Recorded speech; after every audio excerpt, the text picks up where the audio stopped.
with that, good evening, everybody. How's everybody doing this evening? Doing well. We got Mr. Foxit Outdoors, aka Cliff. Then we have Kincaid Outdoors, Oh, aka sorry, I got to mute that side. Sorry.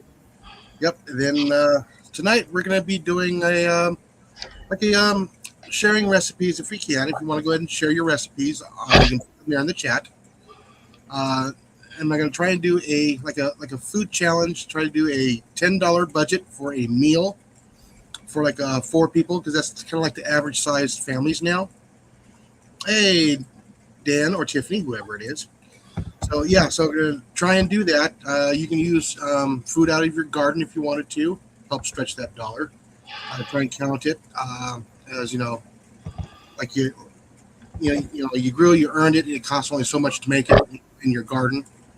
You can even hunt for it if you wanted to, including the process and stuff like that as well. If you take it to a processor, or if you process it by yourself, note it down.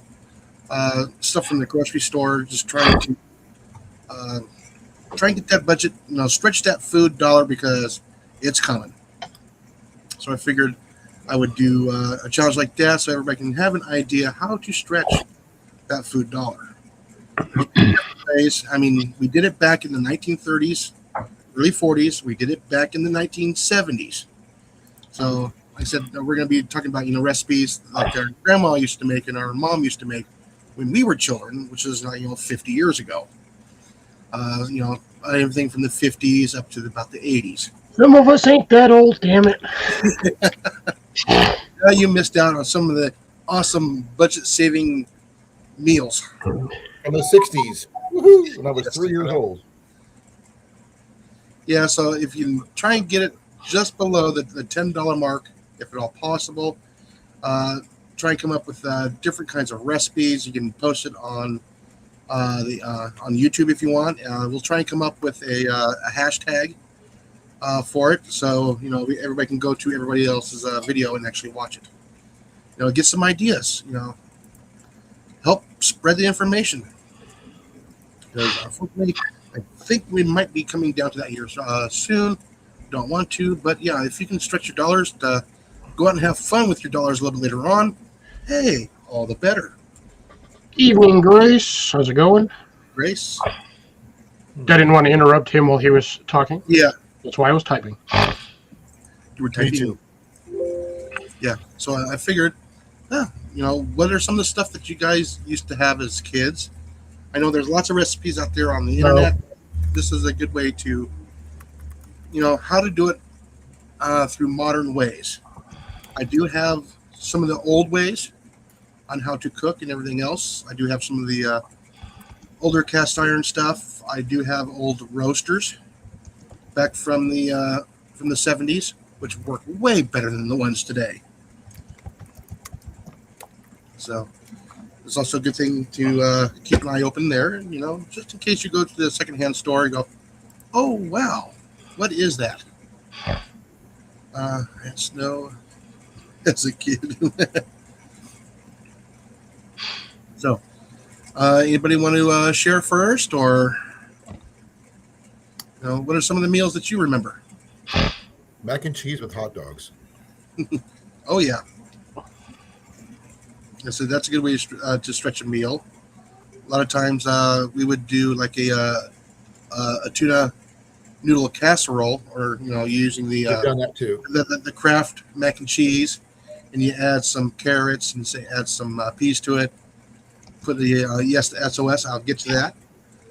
Then you put the tuna in there. 1 can of tuna for 1 packet of the Kraft mac and cheese. And about 8 ounces of carrots and peas. And you make all that up. Then you put it in the dish, and you can sprinkle a little bit of breadcrumbs on there, aka Ritz crackers. A little bit of butter on top. Put it in the oven and bake it. And it goes actually a long ways. Biscuits. Okay, drop biscuits and gravy. Yes. Or chicken soup with the drop biscuits in there too as well. We didn't do that, but we could, because that wouldn't last very long. Yeah. But my mom and dad was chip beef as well, but that's depending on what we had available. Yeah. I might have to get a box of Bisquick and do some chicken and dumplings. We didn't I do mean, a lot. technically, biscuits and gravy could be considered SOS. Yeah, I mean you can stretch that pretty far. You know, It's Spaghetti. a I'm different sorry to say, version of it, straight but up yeah. spaghetti. making your own roux instead of out of a can. So just a few cents of flour, a little bit of butter, and some drippings, and a little bit of milk, and go pretty Okay, far. what's in drippings? Grease. That's the juices left over from the meat when you're cooking. Oh, okay. I'm Basically, not a the cook, grease. so I wouldn't know. Hmm. Jenny might, but I don't. Yeah, like I said, I'm pretty much like the chef cook of the family. The kids are getting really good. I got one kid that's really good. Yeah, I and learned somewhere. yep, Like I and said, like I said, spaghetti was a regular in my household. Same. now you also have the SOS there too as well. Yep, that too. Okay, that's a good way to stretch a dollar pretty good. Sloppy Joes Yep, is another way, did that. especially when you add onions to it. Some Before, leeks. We yes. didn't do fancy. Now, no. My Oh mom no, and it's dad were getting pretty basic. yeah, but when you can make it yourself, it's actually quite easy. You don't have to buy the can. No, my mom and dad was very basic stuff because Oh yeah, you couldn't afford extra, so yeah. we didn't. Well, that's probably one of the magics of ketchup. Ketchup was used for meatloaf. Oh yeah, I mean that's also your base for your um your barbecue sauces. Believe it or not. We didn't even do barbecue sauce. Yeah. No, I mean you add a little bit of brown sugar to it. You add a little bit of mustard, a little bit of some spices to that, and you have your basic barbecue sauce. Oh, I mean, I get it, but my Yeah. mom was not gourmet at all. To me, that would have been fancy. Yeah. My Yeah. Like I my said, parents, we were very poor, so we got what yeah, we but got. yeah, you're simple. You're very simple. SOS probably about the one that's probably stretched out the most. Uh, instead of using toast as your shingle, you can use rice. We You didn't. can No rice. hate ketchup. You can do potatoes Right, too, yeah, technically.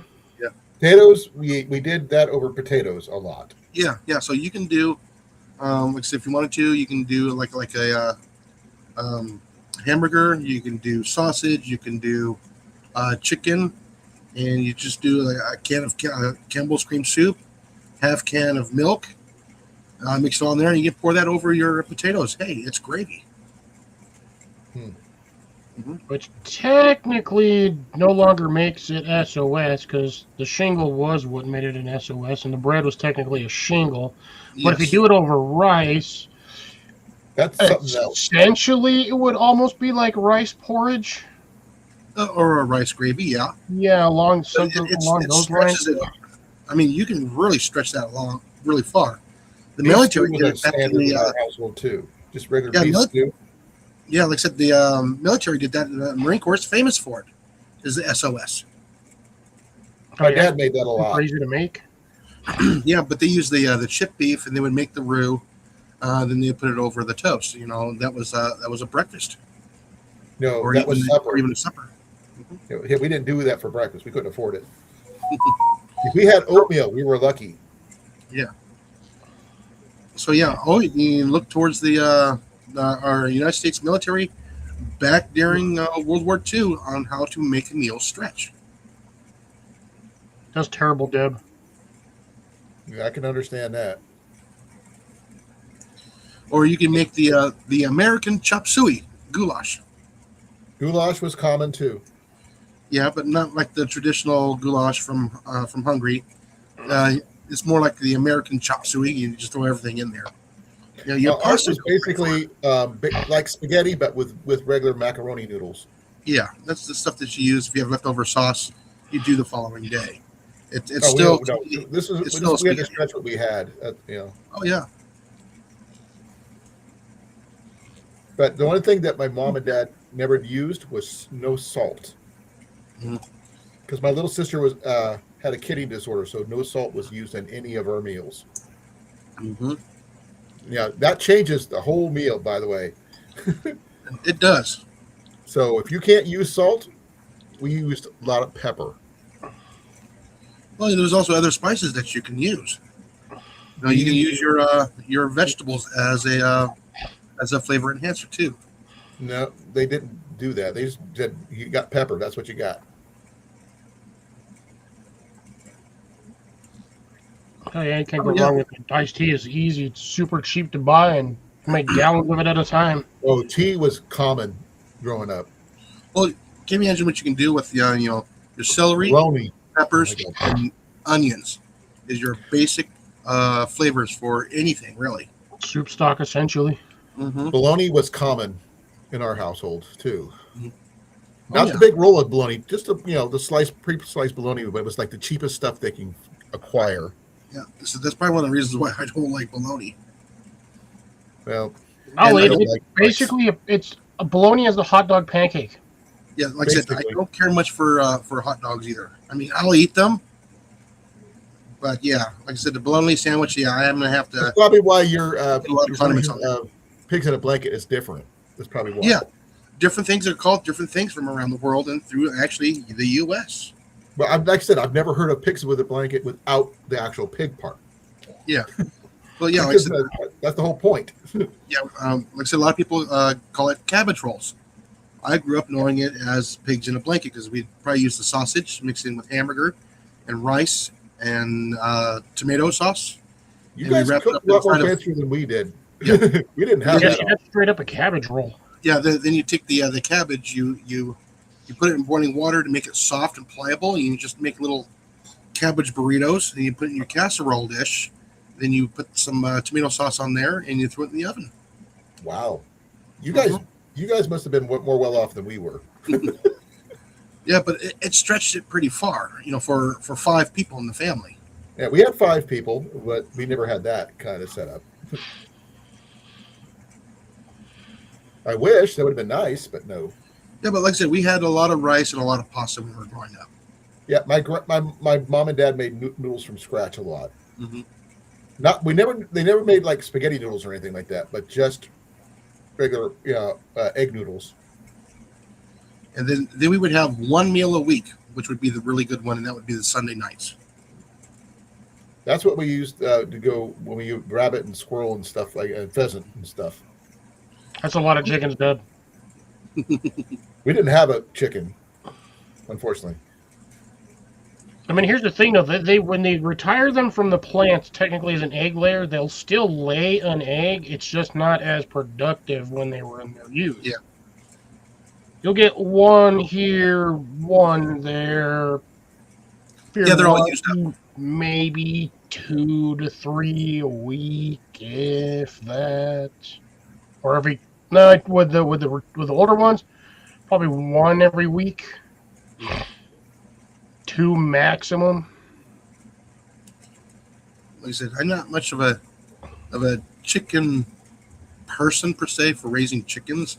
I just know how to get them from hatchlings to the coop. That's all I remember. Raising My them, grandma stopped if they got raising sick, I chickens wouldn't know when what to was do. a kid, so I don't know anything more than that. They get sick, stick them on an ant pile. Huh? No, Yes, if your chickens get sick, stick them on an ant hill. Why? Formic acid is an antibiotic for a lot of that stuff.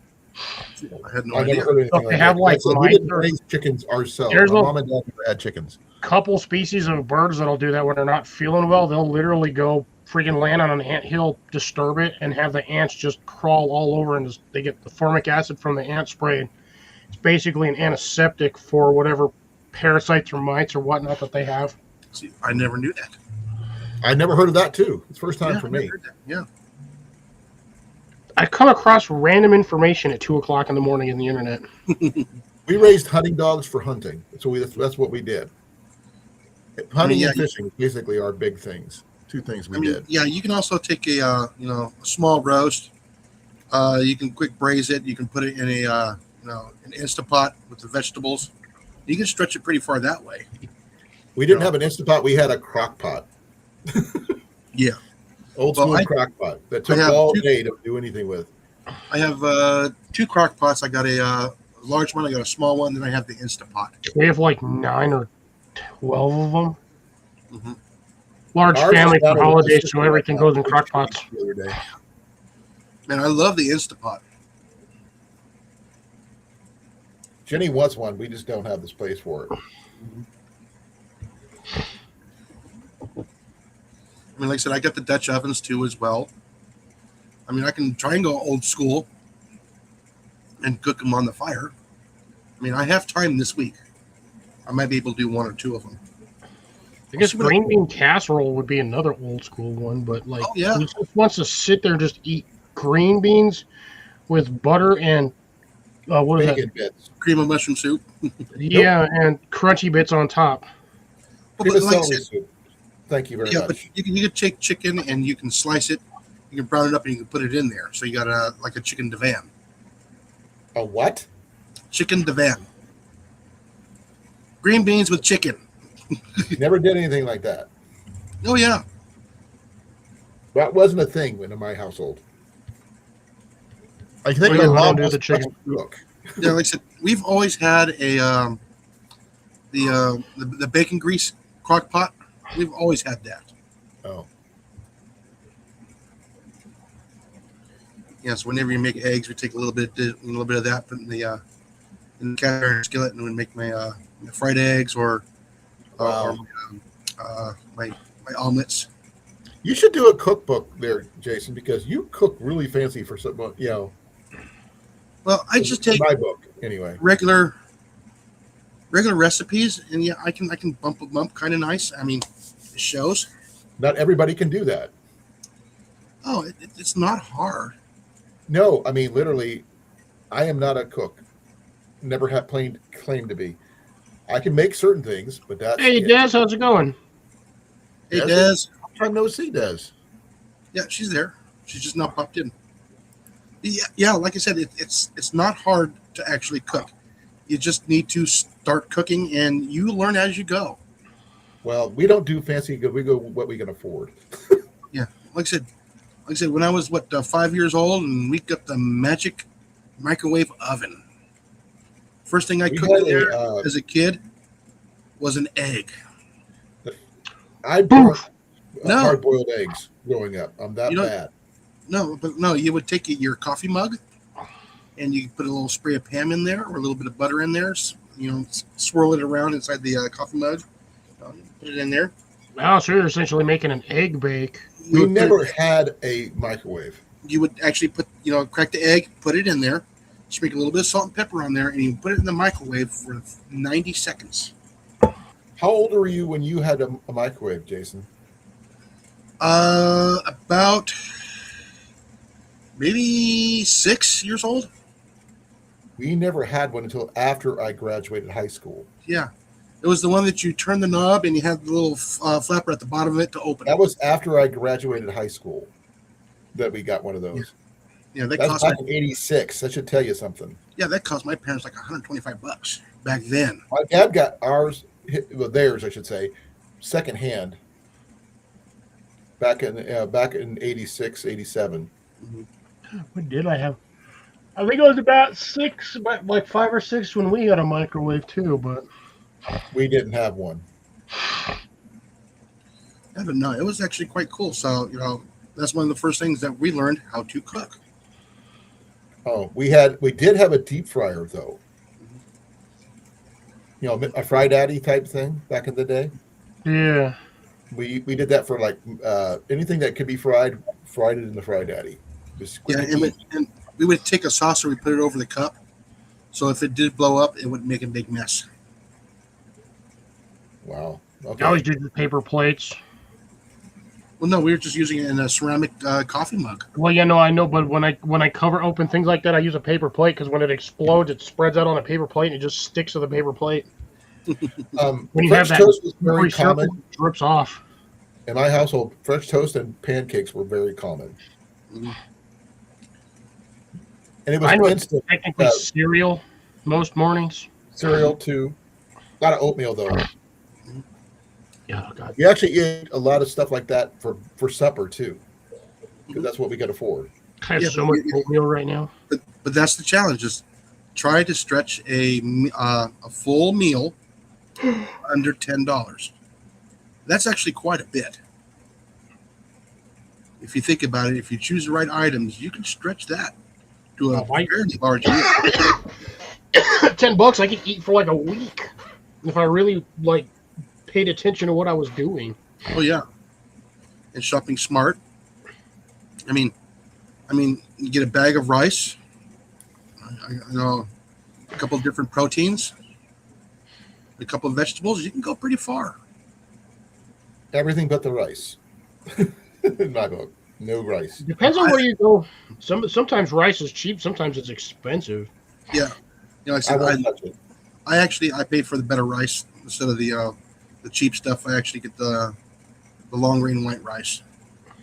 Well, I won't eat anything with rice in it. Yeah, and sometimes I have to have the brown rice, even though I love brown rice more. I like to quickly, saute it in the butter, brown it up a little bit, and then make the brown rice. Oh man, is that nutty flavor comes out so much nicer. The only thing I can't Technically- reproduce is my grandma's and grandpa's wild meat stew, because it depends on what everybody had gotten when they went out hunting. Could be rabbits, could be squirrel, could be pheasants, whatever they got. Yeah, that's what you got to do, though, Deb, is stuff like that. Because once the fire goes out, you can't really heat nothing. Mm-mm. We didn't have cold. You're gonna use it all day. Might as well heat the pot. Oh yeah, I wasn't allowed in the kitchen, so I wouldn't know. That's another thing that really hampered me learning how to cook, is because I wasn't allowed in the kitchen.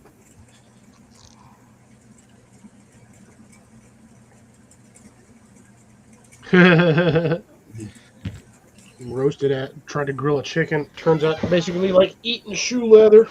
but yeah, there's all kinds of stuff that you guys can do out there. It's unbelievable. I just want to see other ideas. Not just the recipes that I know. Some of the, like I said, the older generations that's been lost to time. White rice, a bag of vegetables, egg wash, and a little bit of soy sauce. And you mix it all together and you basically end up with fried rice. Oh We yeah, couldn't do even soy sauce in our household because it was too salty. yeah, My sister couldn't have it. yeah. So for fried rice for like 2 people, all you need is 1 chicken breast. Because everything else is going to be a filler Yeah. for like 2 people. That'd be enough for like 1 or 2 people, not 5. Yeah. But yeah, if you're going to be doing a lot, large batch, you can use two breast or 3. I don't know where you're going to get to 3 breasted chicken, but yeah.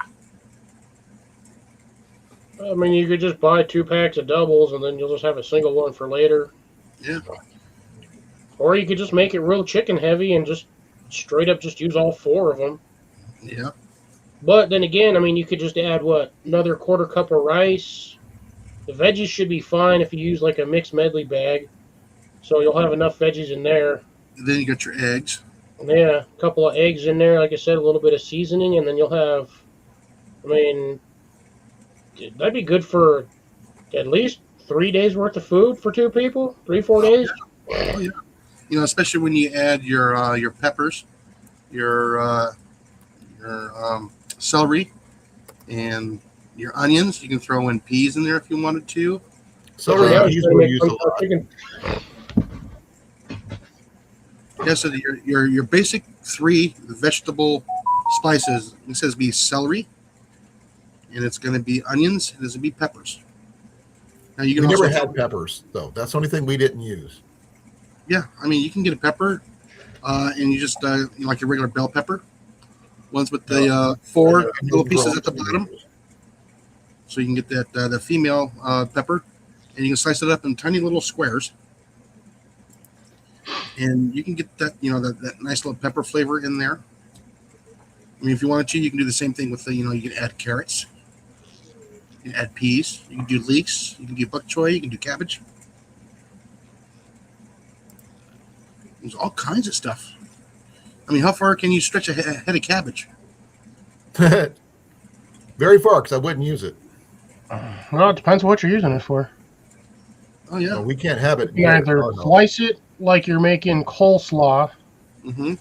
or you can break it apart individually and use the cabbage technically as a salad filler, or you can do cabbage wraps. Yeah, and or so if you're you use your food drippings, your meat drippings, you can put the cabbage inside of there, and you can quick stir fry that up too, and make that as your bed to put your meal off on top. Stretch it a little bit further.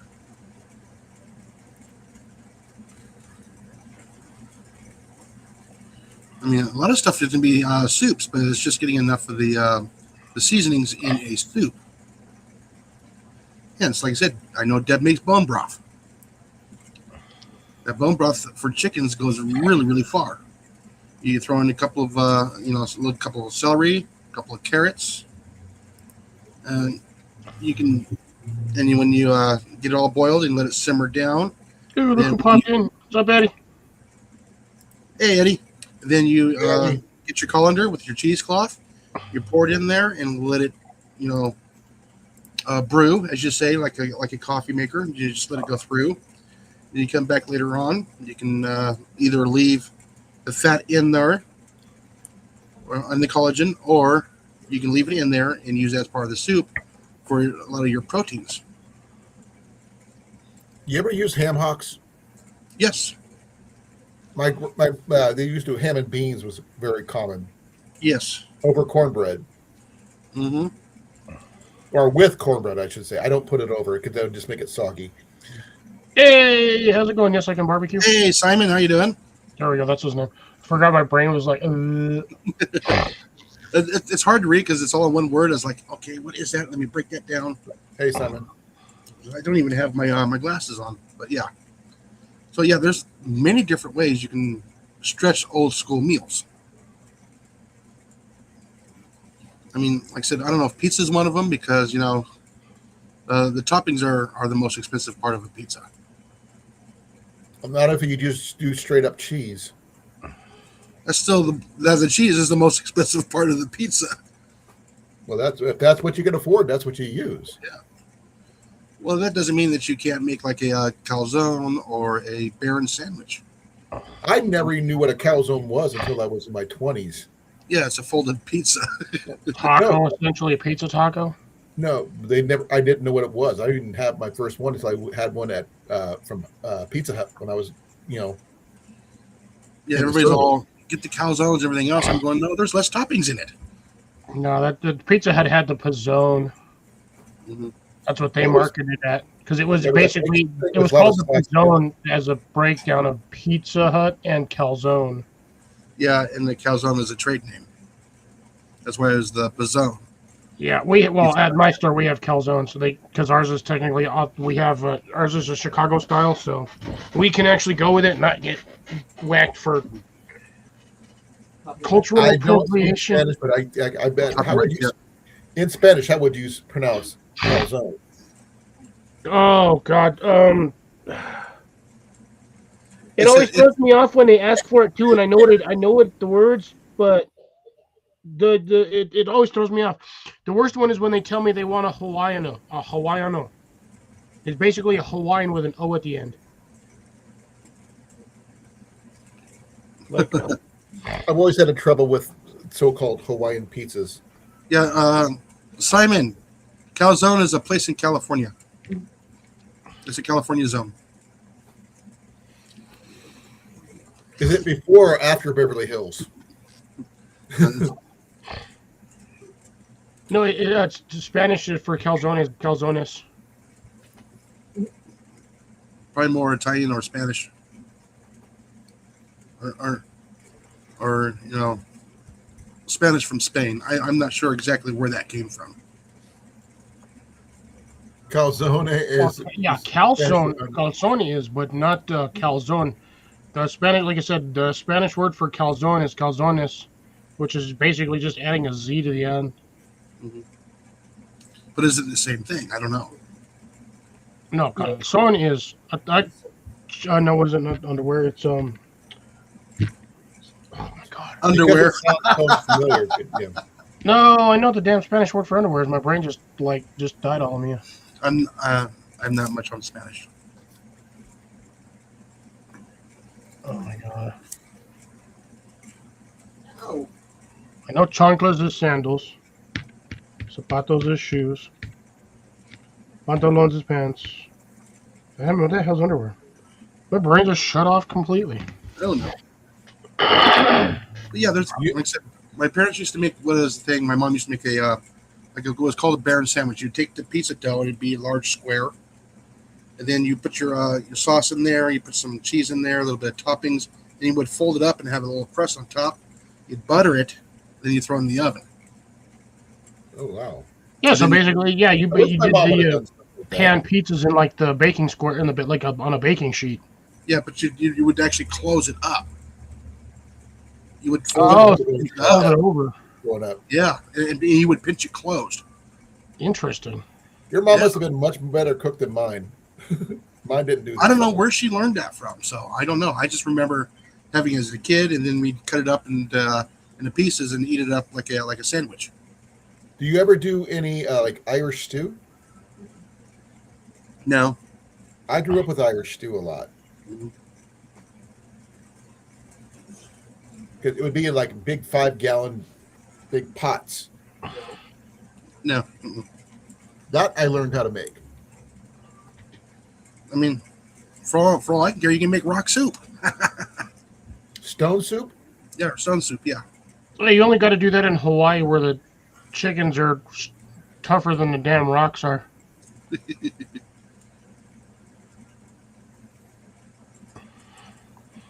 I wonder That what ongoing joke will Johnny never would end. do on this Oh, yeah. kind of challenge. like I said, there's just so many different ways that you can really stretch that dollar.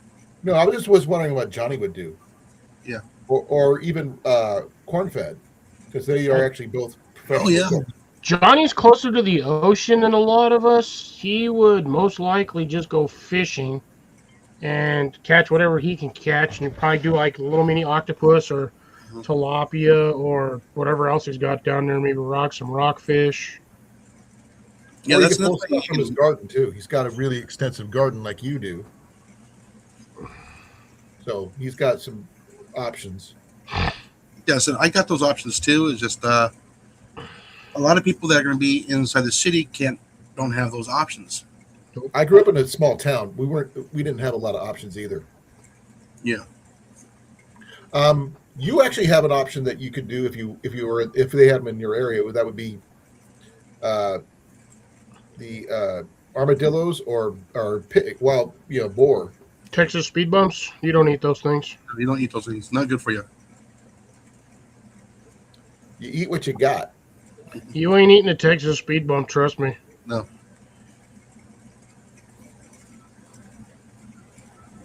Those I things will they eat bugs. They have all sorts of They eat parasites rats. and shit in there. I'll be right back. Did you guys ever eat snapping turtle? I don't live anywhere near turtles. You do, but probably not the kind of turtles you would, not snapping turtles. So the only turtles we have in this state are box turtles, which I rarely see because I don't live in an area where they're normally at, and then the ones at the zoo. We grew up eating snapping turtles, any kind of turtle we get our hands on. Wild game wise, turtles, squirrel, rabbits, obviously, pheasants, turkey when we had a chance, deer if we were lucky. If my dad could afford it, we'd get ground hamburger, but no promises on that. There's a lot of weeks we didn't get meat at all. Spaghetti noodles with ketchup. I actually remember that from a kid, from my mother, from my grandmother. Spaghetti and ketchup. Poor man's tomato sauce. Now Is we it got really poor man's tomato sauce? I mean, technically it is tomato sauce, regardless of how it just has a lot more preservatives than freaking standard spaghetti sauce. we got road turtles. Dad, I don't think they're edible. Dad used to go fishing at the river, and he caught a flathead with the head this wide. The head was this wide. It was like over 5 feet long, and he cut fish steaks off of it that thick. Oh, I was gonna say catfish. That had to have been a catfish. Flathead. Yeah, flathead catfish. They were huge. Down it was below down near the dam near in Atumwa, and this thing nearly tipped the boat over. Him and my grandpa were in.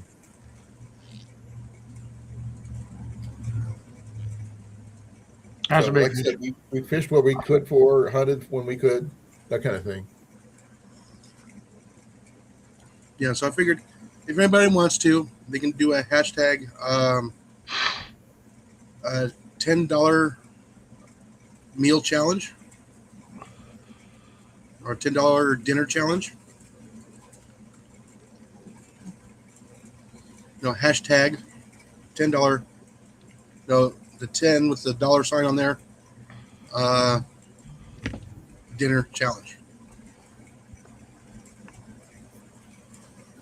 And you want to see a video of it, right? Yeah, all of us can share it.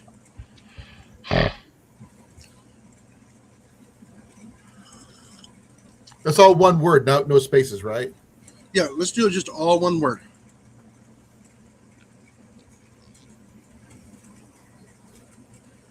Because if there's a space in there, it changes the hashtag. Right. Dude, Deb's got the Simpsons fish over there in her lake. Blinky. Yeah, right. Way to go, fish bulb. Yeah, we were watching. I was watching Skipjack Cindy, and they're there fishing. You can see the nuclear power plant, steaming away, which made it funny. I don't think I'd eat the fish out of that reservoir. Me either.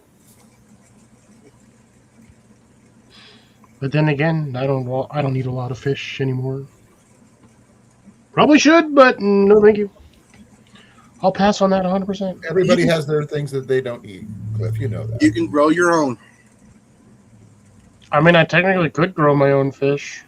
Do a little bit. What would you grow if you ate fish, Cliff? Which one would you try to grow? Bluegill. Yeah, it's either bluegill or tilapia would be the easy ones to go. No bass, huh? Eat too much. Yeah, use Way bluegill. too damn much.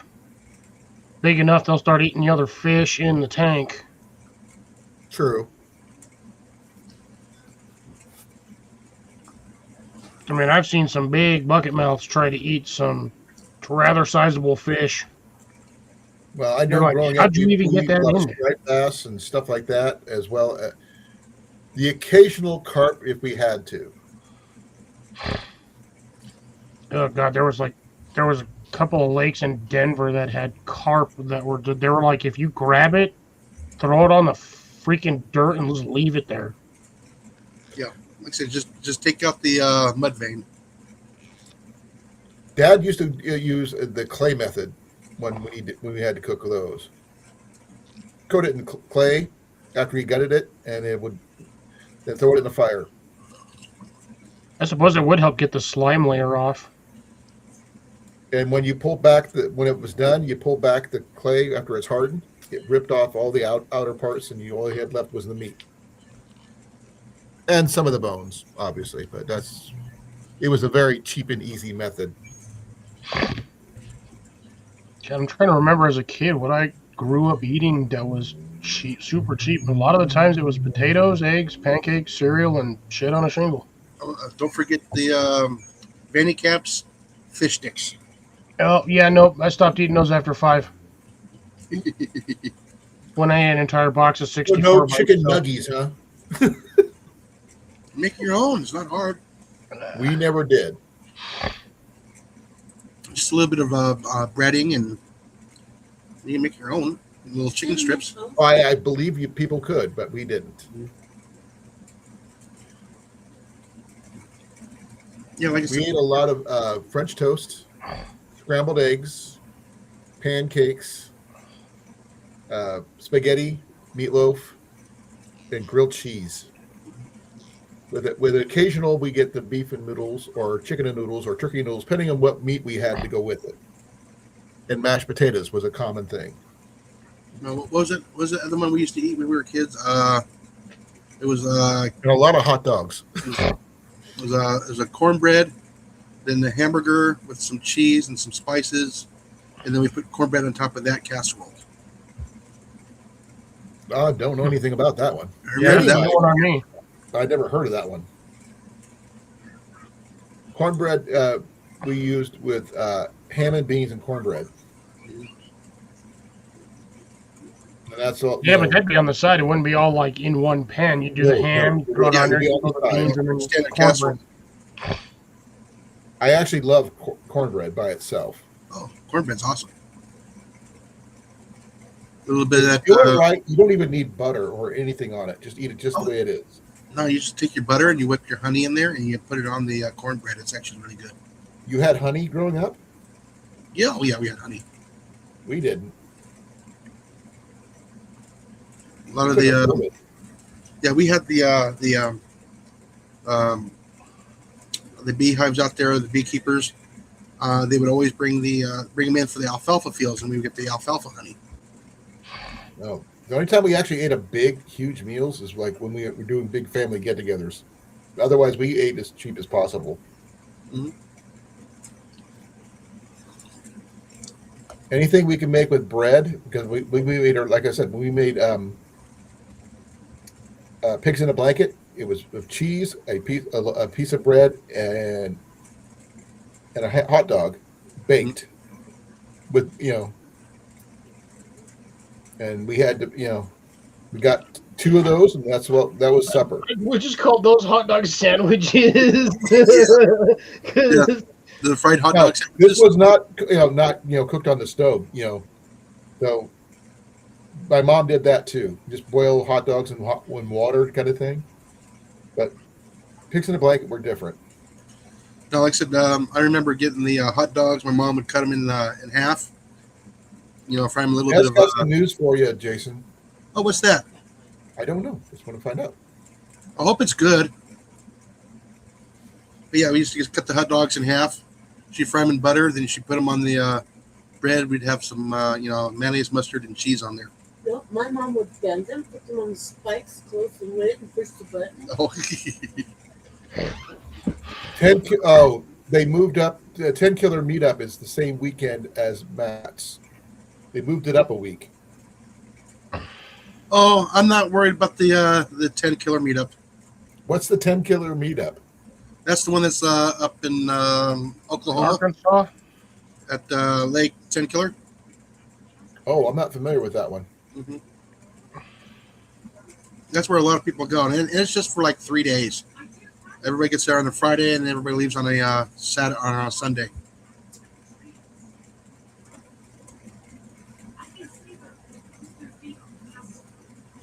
Sounds like it's raining pretty good outside. Well, that's good. I'm gonna double check because, I got a sound wall amplifier over here, so everything out there sounds way louder than it normally is. Like I can hear gunshots over here from like 4 or 5 miles away. Like they're right outside the window. Yeah, I can't be at 2 places at one time, and I'm only going to, we're still doing one meetup a year. Jason, would you do fried or baked squirrel? Baked what? Squirrel, fried or baked? Honestly, I would probably put it in the crock pot, and I would probably make a squirrel pot pie out of it. We used Just to like fry chicken? it up. Ours was always fried on the stove. Yeah, but when you do fried squirrel, you need more squirrels per person. We And did. We ate a lot of squirrel. Yeah, but you can put a squirrel in a couple of personal pot pies. 4 personal pot pies real easy.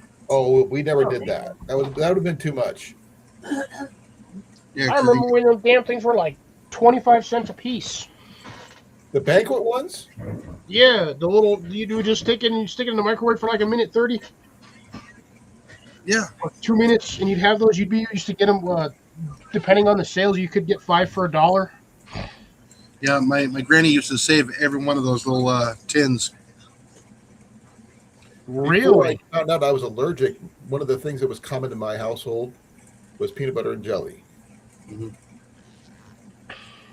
He could have the jelly, just not the peanut butter. Well, Not I that, guess yeah. the squirrels My do. Yeah, stomach does not like it when I do that. No. yeah. I would probably do a squirrel. I would probably throw it in the Instapot, cook the squirrel, and I would probably pull it out, debone it. So, could you do as in the 70 style though, or are you going to use it as a modern style? The cross between both. Because if you cooked it the way they did it back in the day, Hmm. that's a whole different ball game. You know how Oh things yeah, were made back then. I need to look for Squirrel this thing. stew. I have to wait till I get up to Yellow River before I can get any squirrels. but so again, there's a lot of little bones in squirrel, so that's why I would probably prefer, quick throw it in the Instapot. You pressure cook it. You pull it out, let it cool. You strip the bones just like you do with like a chicken to make a chicken pot pie. We're planning on doing throwing some stuff into a Dutch oven when we go up there to Yellow River. So whatever we get are going into a Dutch oven on the campfire or the stove, along with whether a rabbit or squirrel with potatoes and carrots and whatever we could throw in, and water, obviously. Nothing fancy. Like I said, you can also what you can do is you can um, bake your potatoes to the just about done, but not squishy soft. Then you can dice it all up, and you can also put that in with the mixture, along with peas, carrots, onions. You put in the My mom sausage. did a lot of celery. I can Yeah, remember that. swirl of excuse me, your gravy of choice, and you make a little bunch of little pot pies. Oh, we didn't do anything like that. That would be too much. My mom was very busy growing up as a kid. She was always doing something outside of the house, so she wasn't home a lot. You can those little 4-inch pot pies is a lot of food. Yeah, I wish I would have had that. That would have been nice. It's a good way to you can separate it into personal size, and then you can also have a nice little like a side vegetable or something too as well. I'm gonna say you could do that in like a muffin tin. Lay your crust out on that, kind of push it down into the hole, leave enough so you have enough to cover it, and then fill each one with your filling, and then you have like 12 little mini pot pies. Yeah. Well, you can do the same thing Um, with the what is it um, meatloaf. You can make a little personal little Yep. meatloaves. We actually have that option. My mom does a lot, since she does a lot of baking, she does a lot of breads. We have like 4 or 5 different sized bread loaves, and one of them is like a little tiny thing. It's like that tall, about yay deep, and about 6 inches, give or take. Little tiny bread pans. Mhm. But yeah, we can make like little mini meatloaves in those, and I could eat that for. Oh yeah, right there, Deb. Yeah. I'd eat that whole thing in in a day or two. Oh yeah, one rabbit for a meal of 5 people, easy. No, that would not even make it stretch. Not if you're eating the rabbit by itself, but when you mix it with other stuff, yes. Well, most of the thing we usually had was potatoes. Yeah, Raccoon, yeah, well, that's because raccoon technically is kind of greasy. it is It reason. can be. It's a lot of prep work. Same with possum, because possums My eat. dad wouldn't do anything with raccoon.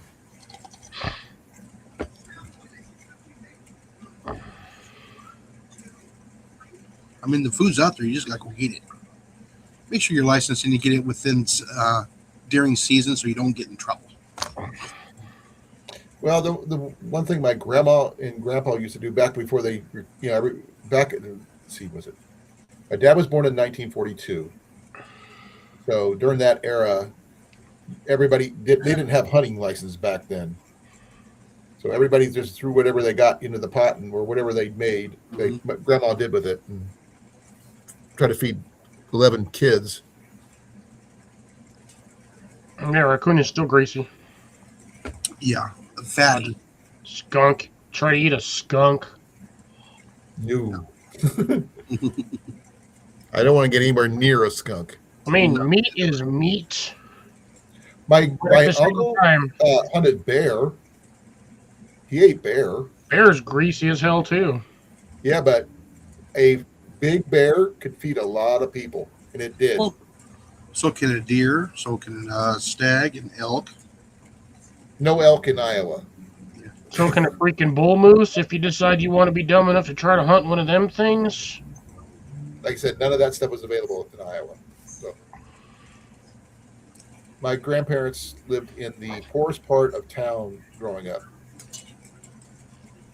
I did too. They had a tar paper roof house with 11 kids. Yeah. Our paper's still waterproof. Yeah. Just not windproof.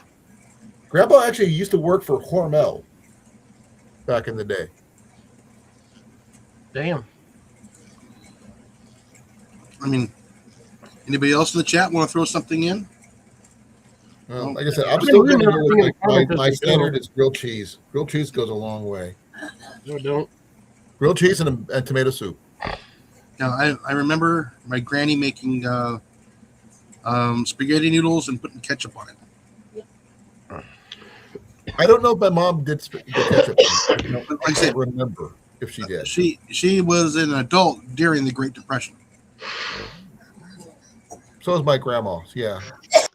Is that me vibrating? Grandma's plural. Sorry. Oh, I guess it was. Yeah, that would be my granny. And I remember her talking about being in the shipyards there in World War II. Were you born in the 70s, Jason? I just barely missed the 60s. Okay. I'm a late 60s kid, so we didn't eat really big. I mean, I was underweight for a lot Tyler, of time. what's going on? Hey, Tyler.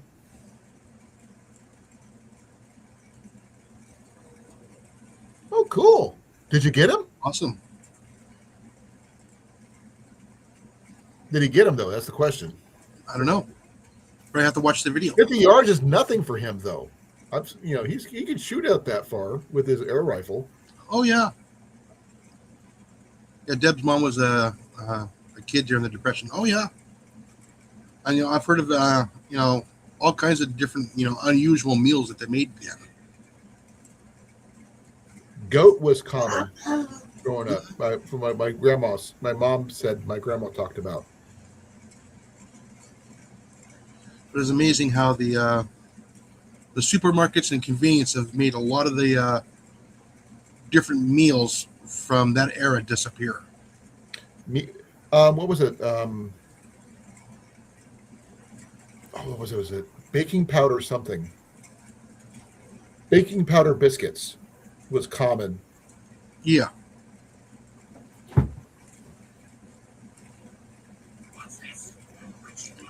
Eggs and biscuits were very common. We didn't have toast. We had biscuits. Yeah, because they were actually made fresh right then and there. Yeah. That's what I said about drop biscuits. Mm-hmm. They're a little bit more spiky, but they were edible too. So, Like I said, I happen to like Bisquick because to me those make the best biscuits. we didn't have Bisquick until later on, but usually until I think it was like 10 or 11 when we got that. Yeah, we always had either drop biscuits or dumplings out of it. Yeah. No dumplings. Hey, Whistle Stop. Hey, Ed, how you doing? But drop biscuits were common when I was a kid. I wonder how many chicken recipes Ed has. Probably more than a few.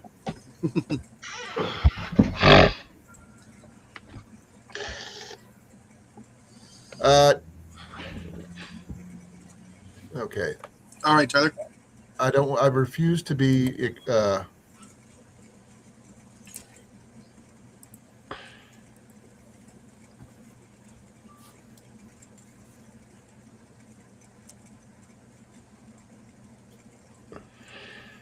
Yeah, so I want to see your guys' version of some of these recipes. If we get some of the older recipes, that would be awesome. I'd have to talk to my sister because she had all the recipes. My mom taught her because I wasn't allowed in the kitchen. It doesn't look like a big squirrel though. Unless somebody has giant feet. A nice gray squirrel. Sasquatch? Yeah, it's a nice looking gray though. A little bit of red on the bottom. Nice little bushy tail.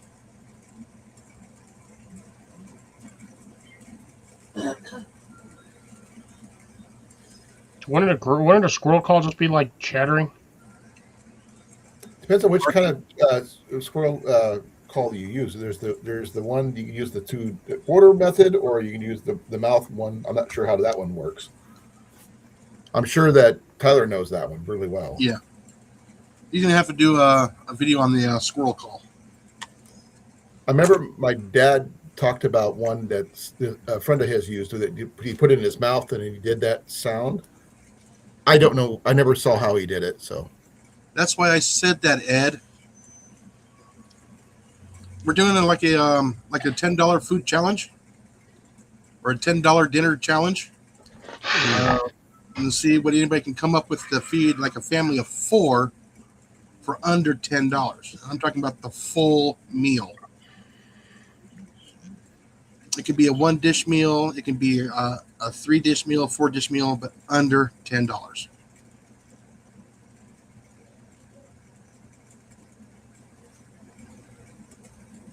I was like ham fat, so bacon fat.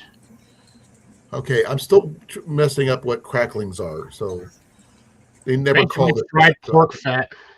Okay, we didn't have that. It's similar to pork rinds. Never had pork rinds either. You've had pork rinds.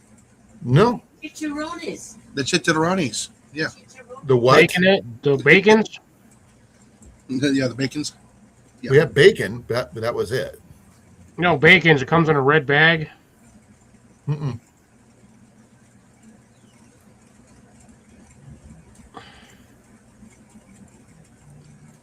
So I know why he hasn't done it because he doesn't do spicy, and those tend to be normally they tend to be pretty on the spicy side. Like I said, I've never even heard of them till just now. Well, yes. If you got the chicken and if you already have it, you're gonna take that market price and add it to the cost of it. Like I said, for instance, if I wanted to go out and get a squirrel, it'll cost me about 11 cents.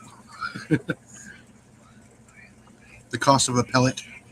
I have to talk to Jenny because she might know how to do that stuff. I don't. Also depends on the size of the chicken too. So you'd have to. Yeah, it's the Chicken price comes per, in various sizes. Yeah. like chicken thighs, price per pound. The chicken breast, price per pound. Fryer, Yeah. price per pound. Did anybody? I didn't, but I don't think my dad did either. But did anybody go like goose hunting or anything like that, or duck hunting? No, we had no water where I grew up. I tried randomly shooting a My goose. uncle one time. did all the major hunting.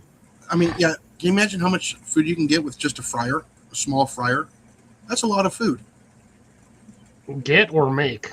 to make. Yeah, you get a small fryer. You can quarter it all up. You can fry it all up. You can have a little bit of mashed potatoes with it, some gravy, and some carrots, and peas and carrots, corn.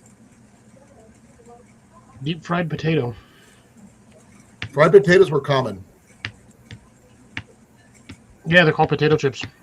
No, fried potatoes was common for us. That was supper. Yeah, would you do them cubed or would you do them sliced? Sliced. Like I said, if anybody gets a whole ham, you can trim that fat off, and you can actually render that fat and save that. That's going to be really good for like when you're making your fried eggs. You make it for making tortillas. Fried potatoes. Fried We potatoes. didn't have tortillas. I can probably do most of this by Saturday if I wanted to. Yeah. I mean, majority of my stuff is it's gonna most likely be chicken, pasta, and whatever else I decide to throw in here. Because I mean, I pretty much have all of that here. Tuna. What do you think with tuna? Oh, anything with tuna. Problem is, And I tuna's mean- getting expensive. It wasn't. It was back in the day. It goes with a lot of Big stuff. tuna was cheap. Okay. Today, How tuna's many expensive. people here ate fried spam on a regular? Yeah, I did when we were a kid. No, Yeah. spam is nasty. Spam and eggs was common. Spam is nasty. Yeah, spam egg sandwich. Spam is Now, just With- you know, with, usually lettuce it's and fried tomato. spam, no sandwich. The real thin bread. little slice. You couldn't How waste much the is bread that for spam making now? sandwiches. I have no idea. Get on my keys. I hate sitting on those. They hurt. Oh, that was painful. Yeah, like I said, another thing that I also like that canned corned beef. The problem is that stuff is expensive. Cream corn and toast. Cream corn and toast, yeah. That's a good breakfast. I don't know about a dinner. Cream corn was common too.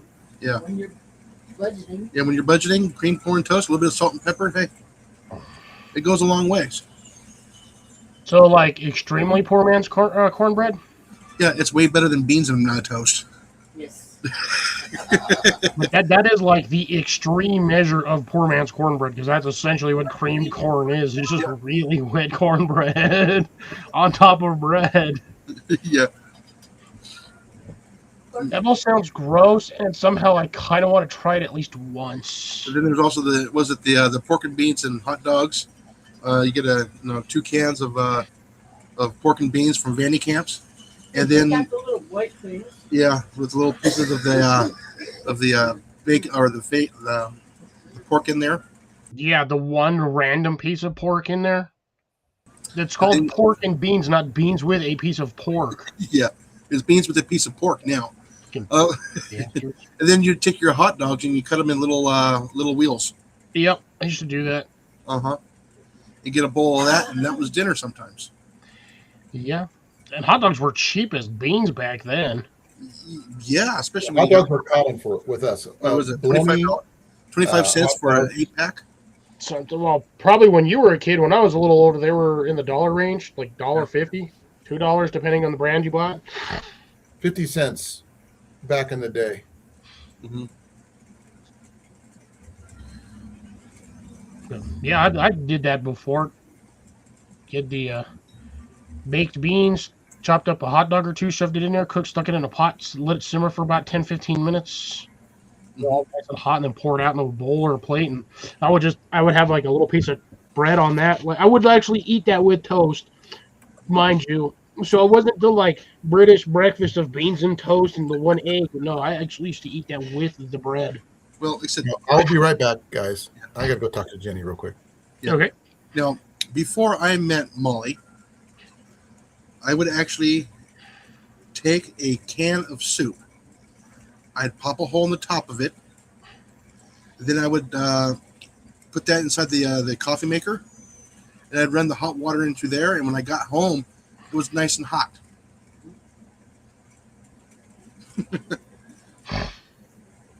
Yeah. Mm-hmm. You just have to offset it in the coffee pot so it doesn't get water in the hole. Yeah.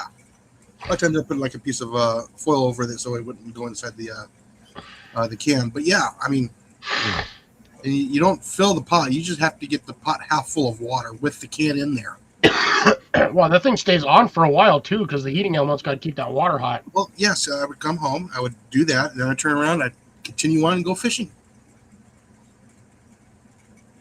I come back a few hours later. Hey, food's ready. Yeah, that's one way of doing it. Mm-hmm. And then, quick wash the spoon, throw the can away. Hey, I'm good. Can't say I haven't done something similar to that when I've cooked an entire can of SpaghettiOs on top of my heater on my dashboard. Throw the No, defroster on max and just cook a can on there. I mean, Well, it that's- gets warm after a while, but it takes Oh, forever. No, it gets a lot. Like I said, as soon as I would get to work, when I used to work for the city, and we start up the trucks early in the morning to defrost them, and I'd throw a can of soup up on the dash and put on the defroster. Yep. And by 9 a.m., that can is hot. It'd be like, 110, 115 degrees? And it's hot all the way through. Yeah, I was when they got warm enough, or when I had them on there for about 10, 15 minutes, I'd grab the can and I'd shake it so it mix it so it heats it a little faster, so you don't just get one hot spot on there. Yeah, yeah. Mine would be up there for like 3-4 hours, just getting hot. And don't use the ones you have to use. You kind of have to use the pull tab ones because otherwise you have to drag a can opener around it. And God, Yeah. those things are a pain in the ass. Oh no, I would use the Campbell's Chunky Soup or the Progresso. Yes. Mm-hmm. Yes. Yes, my favorite was the beef and barley. That's my favorite one. I've only had that one a few times. Mhm. But I like the chunky chicken soup. And every once in a while, I do a can of chili. And Cooking with Steven and Jacqueline. How's it going? how you doing? So Hey, there's some man, people Big right Mac. there. Ooh, look at this. We got Big Mac coming in too. Yeah, wow. There are lots of people coming in. Thank you, everybody, for showing up. Yeah, like I said, Let's hear about food.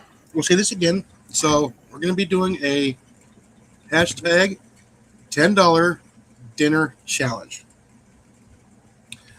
The goal is to do a full meal for 4 to 5 people under $10. Full blown meal. You can go We go 3 to 5 since a lot of us only have 3 people in our households. Yeah. So we can do 3 to Yeah. 5. 3 to 5 people for $10, full meal. And this is a full good sized meal. If you can do that, see how far you can stretch it. For a meal. If you come in underneath that, hey, we'll keep tallies on who has the lowest. I mean, I could probably do it for like $6. Yeah, I'm talking about between 4 to 5 people. Oh, I know I can do that for $6. Yeah, and you could You know how probably do cheap pasta is? 4. For you by yourself, you can probably do it under 4. Shit, for myself, I can do it for like 3. Yeah. And then you just times it by 5. 4 people. So you would have to do it under 250. It's not that bad. Couple bags of pasta, can of spaghetti sauce. And what else? And a chicken. Yeah, I've got those I've got the Costco canned chickens that come in like the 8 packs. I Yeah. can always throw one of those in there. I mean, technically they're already paid for. I'm allowed to use them anyway. Yeah, So- but what I'm saying is you're going to take the cost of that one can, for that whole bundle. Yeah, so then that would be part of that meal. Yeah, I could do for like $5-6. I could do a meal for 4 people for $5-6 easy. Yeah, so if you're by yourself and you're doing this, you just takes it and you times it by, divided by $10 divided by, a 3, a 4, or a 5, depending on how many you're technically cooking for. So, like I said, if you do $10 for 5 people, that's $2 per person to eat off of. Again, if you have anything in your pantry, that's what you're going to use, at market price. Supplement the cost for what you have in there. Yes. I mean, you can use anything that you have in your pantry. Just you have to add it up at current market price. I could also do some lime chicken. Now, the advantage is also doing it from, your garden and all that. You can offset that, but then you can also put it in, include it if you had to buy it from the store. Not everybody can do this if you don't have a garden. Some of us are a little luckier than others. Yeah, they don't have access to the wild. Where you can harvest your proteins. It's not that I can't harvest deer over here. It's just I don't really have an option to go with anybody hunting for a deer. Yeah. And at that point, once I get one, like, what the hell am I going to do with it? Yeah, I like don't have a freezer. No, if World's biggest barbecue. the world's biggest barbecue, yeah. So, like I said, if you actually harvested a deer, include the price of processing that deer per pound. Same thing with a hog, so you can get like a market price. It's gonna cost me about $300 if I decided to if I got a deer to process, it would cost me about $300. Math is part of it. But yeah, I mean, just see how far somebody can go and do a full meal, and try to get it as low as possible, and actually do a good meal or survival meal. Like our folks had to do back in the 30s and early 40s, and then again in the 70s. During the Dust Bowl, everybody basically lived on freaking root vegetables. Because it ain't like they were getting yeah. They had to depend on food coming in. Somebody had to bring it in. And there was a cost to that. And that was one of the reasons, part of a reason why they had to do market gardens. The Victory Gardens. Yeah, Victory. Yeah, there we go. Victory Garden, market garden. They weren't called Victory Gardens until during World War II was grow food for the war, hence the Victory Gardens. Yeah. Now they call Victory Gardens all flowers. I'm going, it changed. Yeah. The lack of need of food in a short period of time. Yeah. Still need it. That's why stuff's getting more expensive. Yeah. But yeah, like I said, just do like a fair market price, fair market value, including in the price of your proteins if you harvested it. Like I said, what is it? If you harvested a deer, I think they charge $150 or $175 for the whole deer. Something like that here. Like I said, it would cost me about $350 because I'd be buying a bandsaw and I'd just be processing the damn thing by myself. Take it on the bandsaw, be on. There's a leg. Well, if you took it to a processor or to a butcher and have them do the work for you, what was the cost of doing that whole protein package? And then you divide it up amongst the pounds that you're going to be using. I wonder, I technically know a guy who does that stuff, owns a meat market and whatnot, but I don't know if he would do outside, like process something for an outside, like for a customer. Yeah, well, that's because you're bringing in something from the outside that he's USDA approved. That it doesn't mean he can't do it at a different facility. Thank you, Sylvie. Got the one. Good night. But yeah, like I said, if you grow carrots and you use the carrots, you use the fair market value of what carrots cost in the store. Pound of carrots usually like $2-3. Mm-hmm. Something like that. Actually, that is a damn good question. Yeah, I said if you get a bundle of carrots, a pound of carrots, that goes pretty far. Now, how much does an onion cost? Well, like 30 cents. So anywhere between less than $1 to over $2.50 a pound for carrots. Yeah, and seasonings. Yeah, 1 carrot. Yeah, that's why if you use seasonings from your spice cabinet, that doesn't count.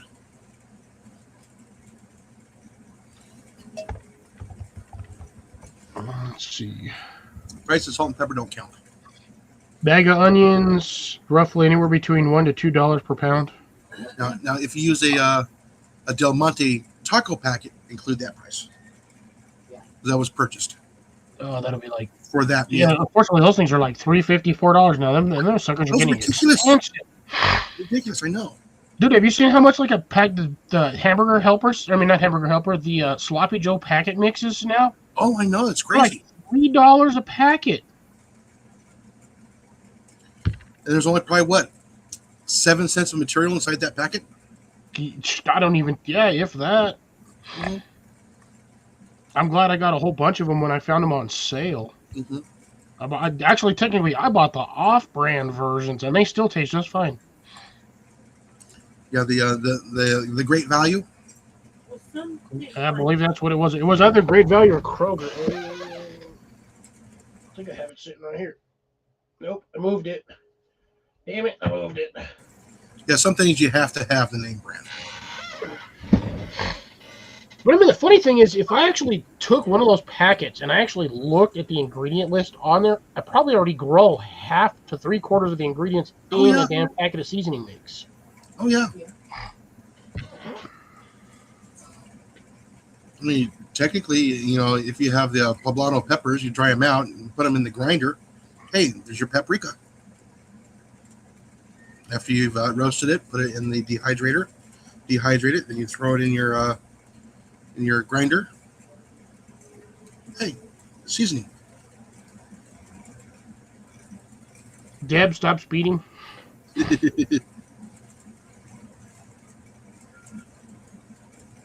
Actually, she probably got tagged with a traffic cam. Yeah. But yeah, again, now if you're buying in bulk and stuff like that, yeah, you'll be saving quite a bit more money. Yeah, it's not poor people. It's just how far you can stretch it by using rice, beans, certain vegetables. I mean, carrots are not that expensive yet. Potatoes are not that expensive yet compared to other stuff because potatoes are pretty much still abundant. Most of the root vegetables are abundant because a lot of people really don't eat them anymore. That's the one thing that I've got in spades this season is actual root vegetables. I had a ton of daikon radishes this year. I mean, you guys saw some of the radishes, the daikons that I pulled out, and then I had that one big old fat massive rat. I got like 4 more just like that in the garden right now, like big old massive 8-inch radishes, and they're just regular radishes. I just don't know how they got that big. They're not marked. Hey guys, I'm gonna have to go. Alrighty. Okay. Everybody here- Have a good one, brother. Be well, be safe. We'll see you tomorrow. Yeah, be well, folks. Bye. Yep, Deb, that usually happens. But yeah, I said I just want to see like some of the older recipes too. If somebody can pull that off.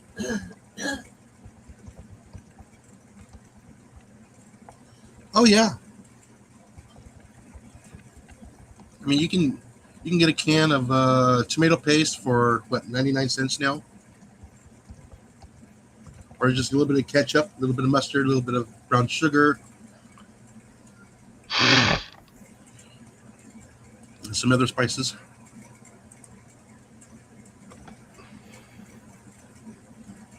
You really did. I really should. I got somewhere in here. I know I have a packet of seasoning mix, so I ought to see what's in the ingredient listings. See if I have most of that stuff in here.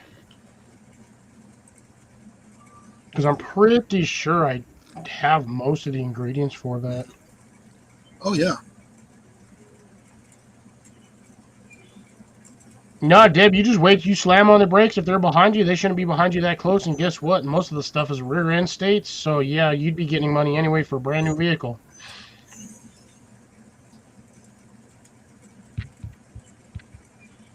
Yeah. Like you said, you can add onions. You can add peppers to it, like the Sleepy Joe mix. I think most of it's just Italian seasoning with what? It's barbecue sauce. Tomato sauce or the tomato based. It's because it's a tomato paste. It has to be tomato base. Yeah, because you use ketchup as the base. You're adding a little bit of mustard for spice. You're adding a little bit of sugar to It's basically barbecue sauce. I just wish I knew where that packet was. I know I have one over here because I was looking at it the other day. I was doing something with it for some reason. Yeah, it's definitely not over there anymore. I moved it. It's over here somewhere. You moved it. I know I moved it. I know it's over here somewhere in this pile of crap that I got. I know, especially my pile right here behind me too. Oh man, I got a leaf in here. What the heck? How'd you The get pile in here? behind me. I dropped nuts on the floor and I got a leaf destroying itself over here on the ground. Get off. But yeah, I mean, I could look it up and see what I have for the ingredient. I can pinch my finger between my flashlight magnets. Oh jeez. Oh, that shit hurts. That one magnet's super strong. That thing will stick to all kinds of. Oh, that actually hurt. You have a blister from it?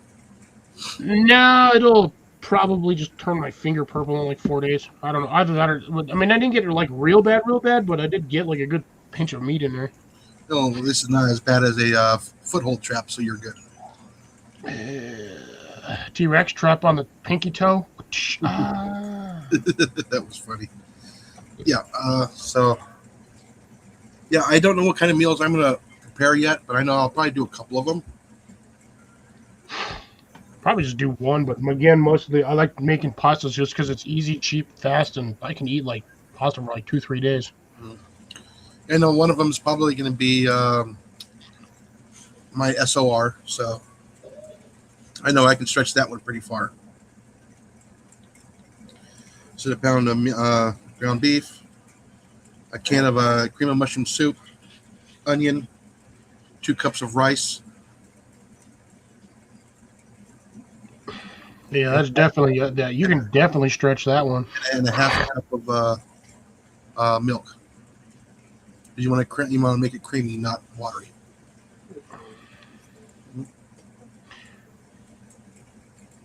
I'm not gonna say nothing on that. I mean, you can. Like I said, we've had that many times. That's because we just like it. Nothing wrong with it. If you like it, keep eating it.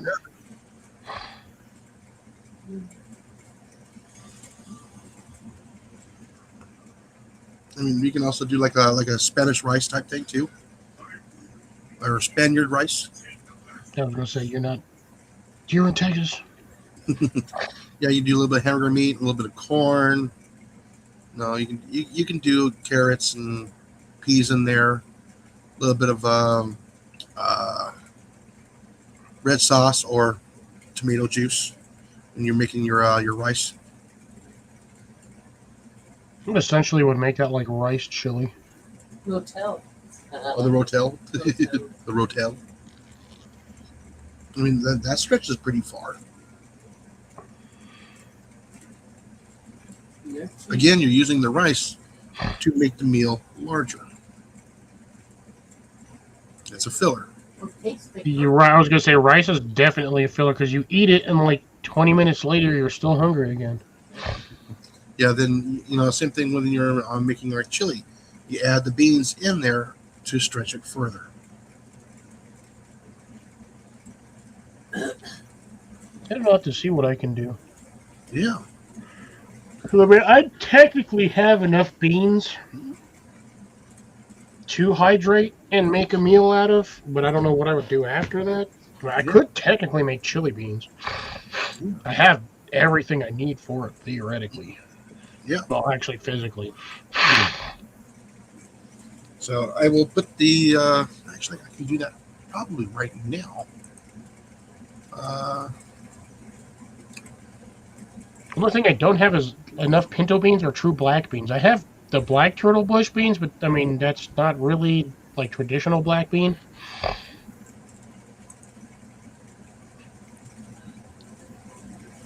Let me go to my content here. Live stream. I'm really annoyed that I don't know where I put that pack of seasoning mix. I'll find it one of these days.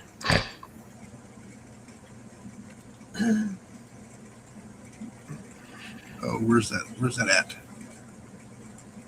I don't have my glasses on. Why not?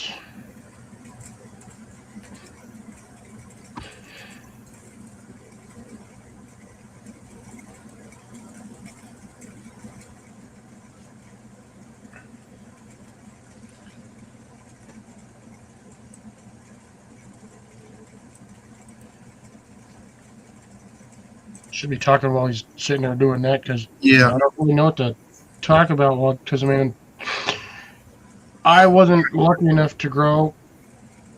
Pretty much just about everything's in my pantry. Like most of my pantry's currently sitting in a pile right behind this white thing right here, and majority of it is in containers like this.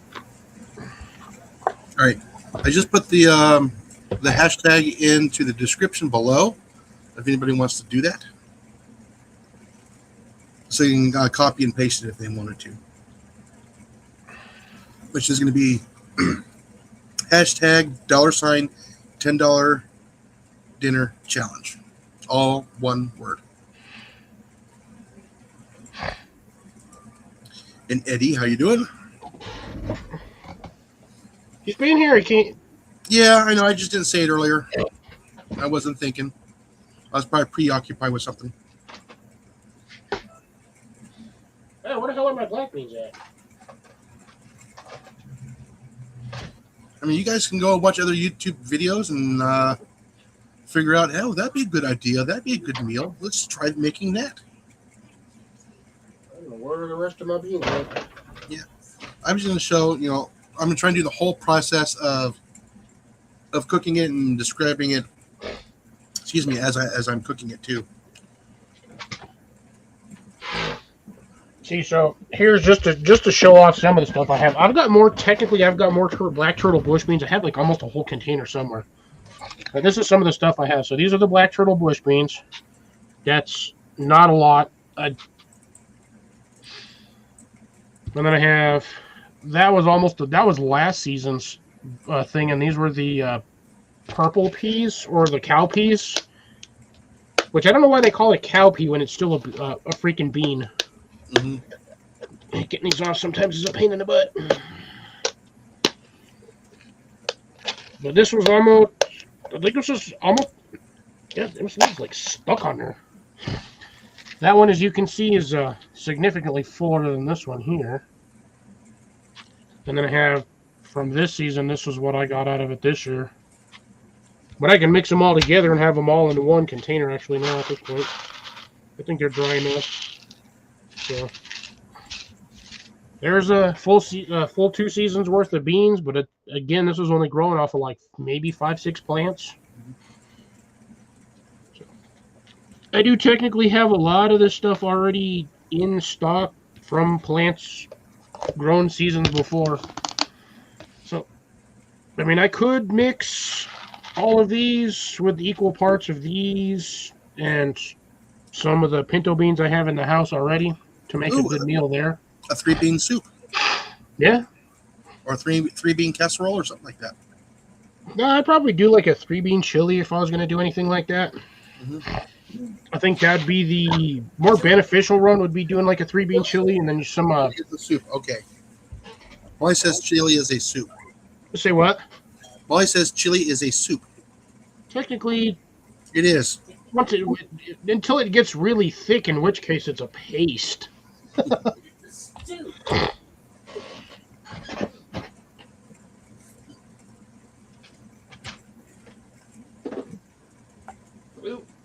Are those turning fuzzy? Yeah. Oh, I hope not. Again, the 3 major things for flavoring is going to be onions, celery, and peppers. Yeah, and they were going to let these air out. Oh, shit, those are hot. Oh, what'd you do? Open up the spicy packet? No, I opened up my jalapenos or my Peter peppers that were over here. They're starting to get fur coats. Oh. So I might have to toss that batch, but I got tons more. It's not like I have a shortage. My plant is still going outside pretty strong, so it's not like I can't get more of these. Yeah. I pretty much have at this point an unlimited supply of Peter peppers, and that's just one plant. Yeah, like I said, if you guys stretch that dollar even further when you buy the dried beans instead of by the can. Yes, and just rehydrate them. Takes longer to rehydrate, but cost, you're figuring you're going to pay same cost for a bag per can, and you're going to get like 5 times the volume. 3 to 5 times the volume, yeah. Mm-hmm. Because if you did 1 cup of bean, if you did like 3 or 4 beans each at 1 cup, you're going to get a huge turnout of. It's going to be beans, beans, beans. I mean, you can even cheat and just do a ratatouille. It's a veggie meal. Yeah, I don't really like a lot of heavy vegetables in my food. I mean, basically, it's just squashes with some tomatoes.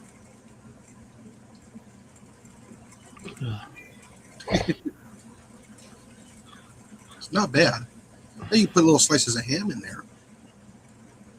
Oh, no, see, now that's just making it sound worse.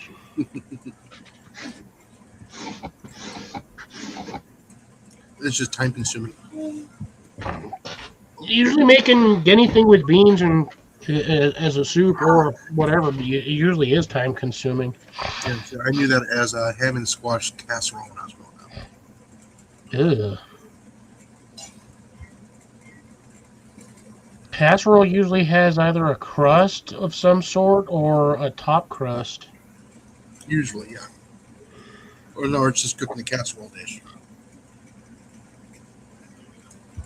Which I still find weird that green bean casserole is considering a casserole, which it's just basically green beans, cheese, and liquid. Gravy. Gravy. I mean, like I said, a chicken divan is again, I said it earlier, is a good way to stretch that that money even further. Well, you got chicken peas or chickpeas?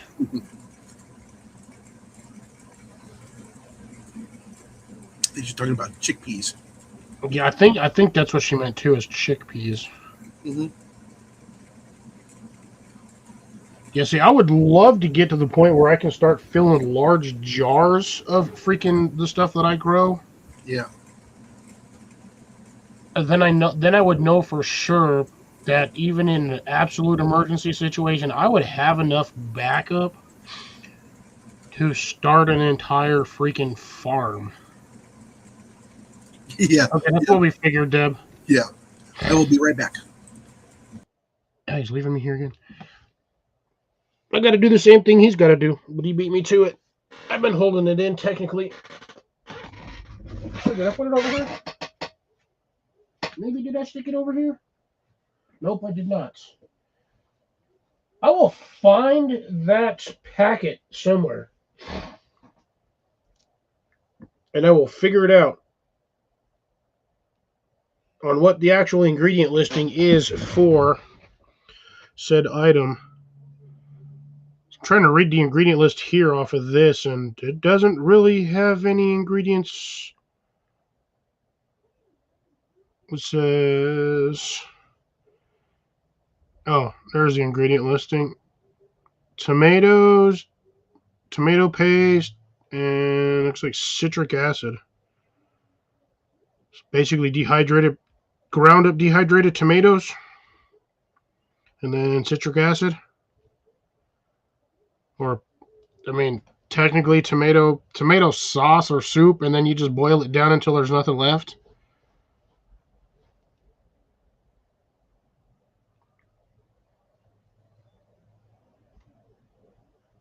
Yeah, see, I do the same thing, Grace. I'll save. Sorry, Deb. My bad. I do that too. See, I like to save these guys. Like all of these are like the Tostino's cheese jars. I like to save these because they're really good for storing stuff in, especially once. I mean, you really clean the lid; they're good to go. You're not going to get the same factory vacuum seal on these things. They kind of don't recommend it, but for the most part, they work really well for storage and things like that. But I also get the taller ones that are usually, like this tall. The bigger ones, I'll use those as well. I like to keep those, but I use those outside more in the garden for seed storage. But I mean, it works. And then I also have the larger ones because we have green olives and artichokes, and they come in like the 3/4 gallon jars. Because it's not really a gallon. It's not really half a gallon. But the big, 42-ounce jars, I think is what they are, 64-ounce jars. I don't know. I got to look at work again. Woo! Okay, I'm done. But I take those and I save those, and I'll use those for storage as well. Yeah, like I said, a 1 gallon jar is 128 ounces. Yeah, I think I have the 64-ounce jars at work. The big ones I usually get the artichokes in, artichoke hearts, and then the green olives. Yeah, and/or pickles. Yeah, pickles do come in some of those, but we have jalapenos at work. We don't have pickles, so we have the plastic jars. And you don't like using those, to be honest, to save stuff in. I'd rather have the glass ones. Yeah. But I got to go do the same thing you just came back from doing. Oh. Ooh, I feel much better now. Yeah, like I said, if you guys can get glass jars, that's even better for saving stuff in.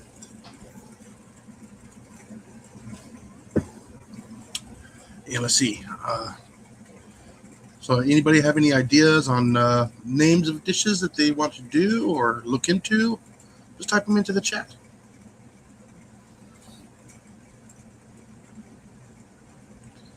Yeah, and if you decide to go ahead and make the video, don't forget to make sure you got the hashtag $10 dinner challenge. Or $10 dinner challenge, yes. I know it's long. But I put the hashtag in the description of the video.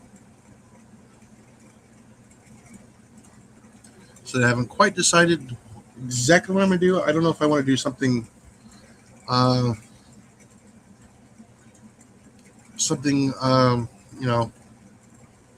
gourmet type or old school type, or I'm not sure exactly what I'm going to do yet. I'm going to have to look in the pantry and see what I have, or see what I can get from the store, see what I can pull from the garden.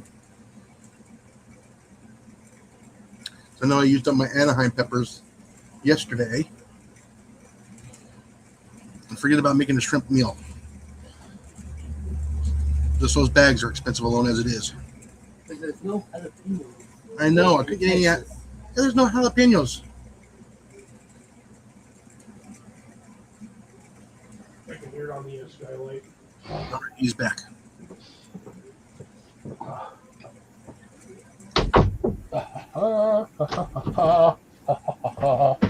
What'd you find? Raining pretty decently outside now. Oh, is it? That's Yeah. good. Let me take a look on the radar real quick. So hopefully by tomorrow morning, my other water barrel will be full and I'll be squared away on water again for... Oh, yeah. It's looking really good on the radar.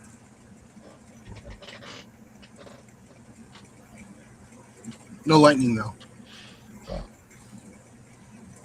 No lightning, just a lot of rain and thunder. Just a good rain. But yeah, also for those of you who like to reuse containers for storage because they're easier, 100% recommend all of these like little snack containers. Mm-hmm. Because that's like 2.5 boxes of freaking pasta mix in here. Really? Oh yeah. Versus, so here's the thing, with the way pastas comes now, it's just like the old boxes of mac and cheese. Well, like boxes of mac and cheese.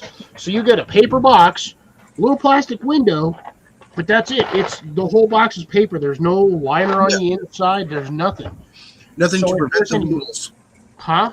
Nothing to prevent the weevils from getting in there. Yeah, nothing. Well, that and on top of that, any moisture. You get any moisture on the box, then your stuff gets all wet, and then it dries out and goes moldy, and you lose an entire container of pasta. And throw a bay leaf in there too. That'll help keep them out.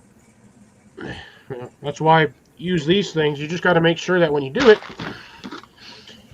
you clear off that top lip as best you physically can. I recommend if you have a flat stone, at like a sandstone at home or whatnot, I just took mine, turned it upside down, and just spun it around a bit, and it pulled off everything. So I have a flat surface that seals nicely in here. I do not have a seal in this, but it doesn't really matter because nothing getting in. So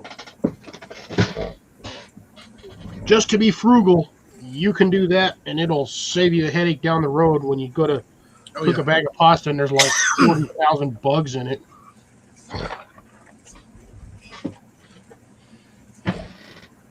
But yeah, so I like using containers. Also works great for drink mixes too. Yes. Well, because the worst thing is you buy a lot of these drink mixes, so I get these things because they're like $2.50 a bag. So each one of these they're like $2.60 a bag, $2.70. Oh yeah, and you only use a part of it, and yeah, once you open it, there's no way to reseal it. yeah. So I do the same thing, and I have containers down here that I have my drink mix in. I have 2 containers down here. One's got orange, one's got cherry. But once I'm finished with my other bag of, where the hell did it go?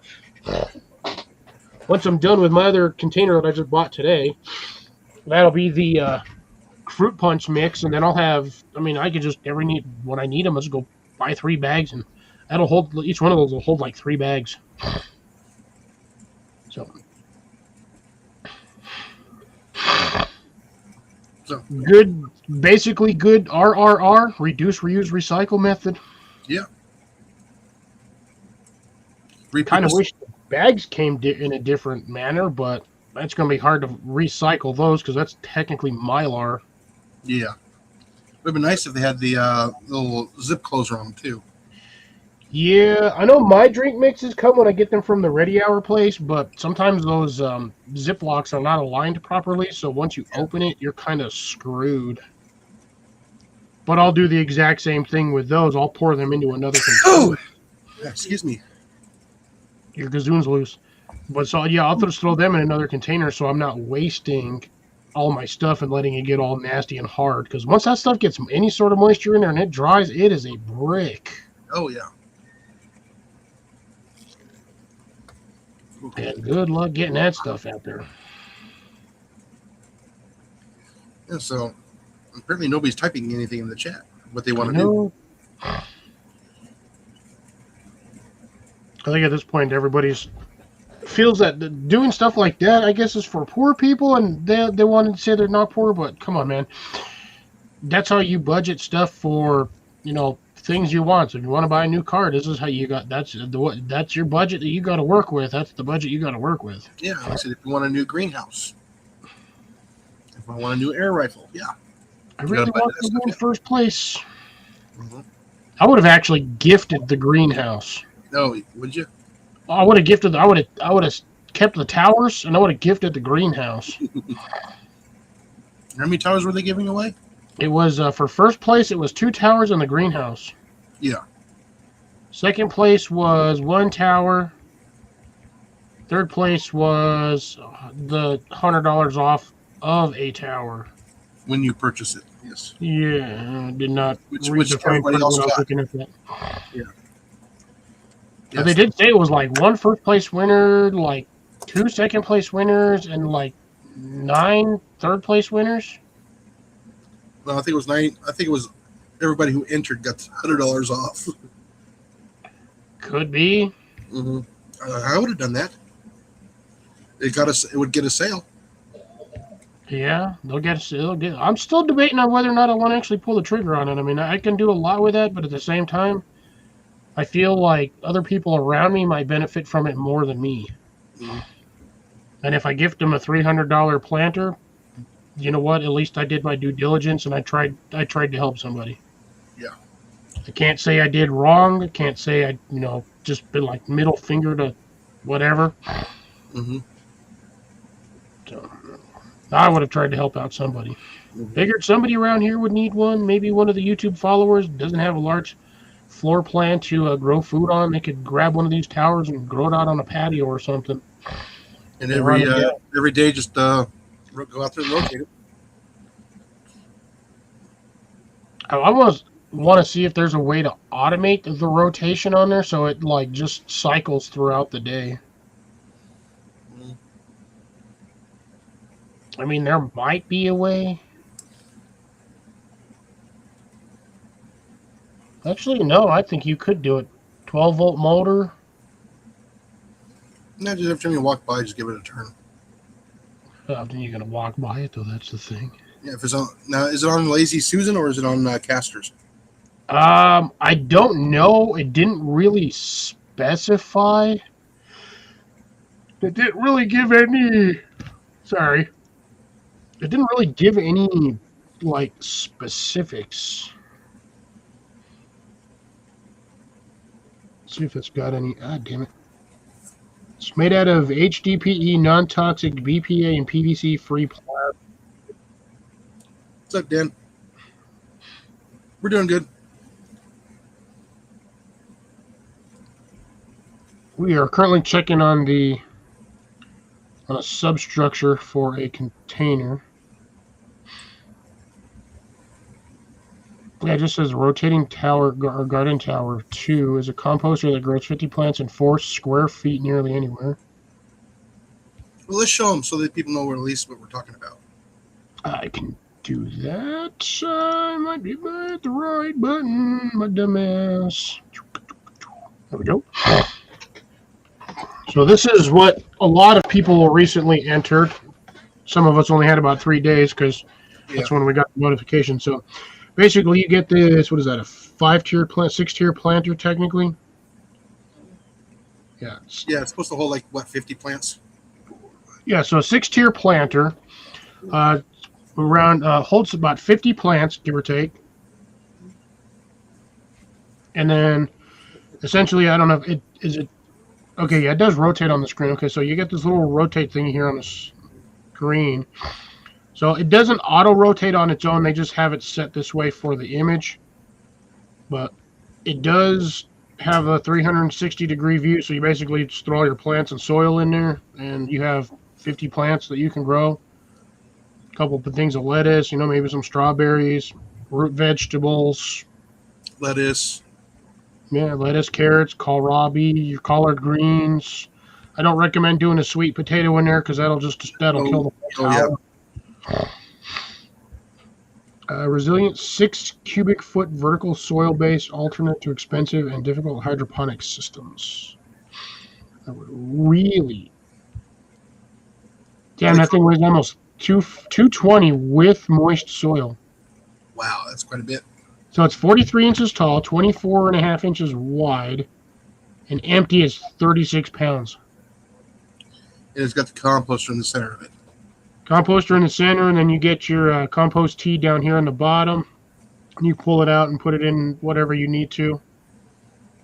Well, that's actual full specs. I mean, it's kind of a neat looking product. Yeah, I mean, it's not. I would be. Wow, that is. The specs are crap on here.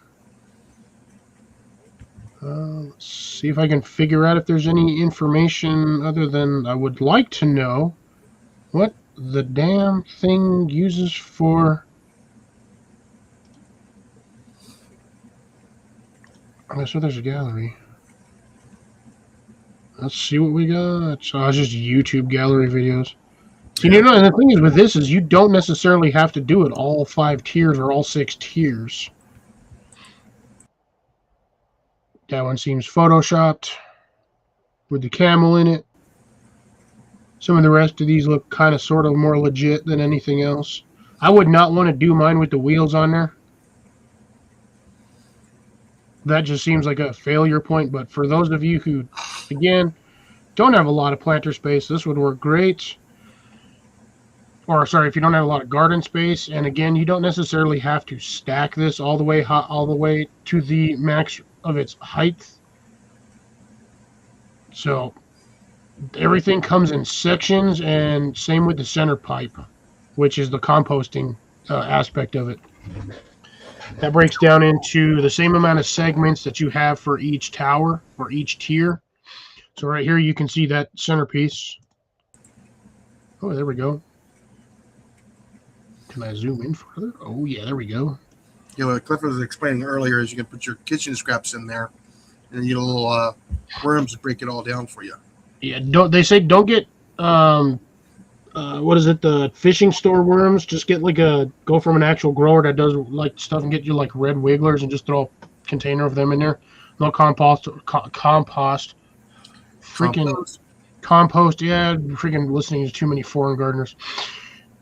But so this is where your compost tower is. You just throw everything in there, throw the worms in there, let them go do their thing.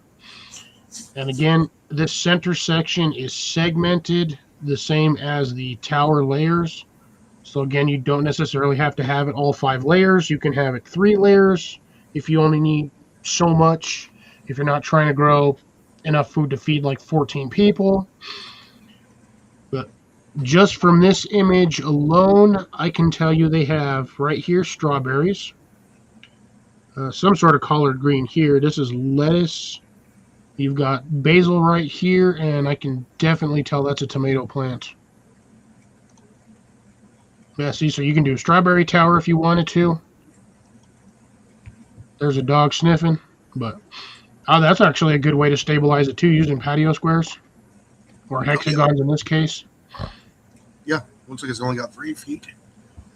Well, it's only got 3 feet because of the angle, Yeah, but the other 2 feet are you're gonna have one opposite here and one. There's the other foot right there. Oh no, sorry, that's the other patio square. Never mind, my bad. Let's see. Actually, I had a good amount of patio. I mean, look at this guy's on a freaking balcony. And I'm seeing a couple of normal plants on top just for like flowers. But I see basil. It looks like a lot of basil, to be honest. you do basil, you're gonna do parsley. There you go. Look at that one. You do thyme, rosemary.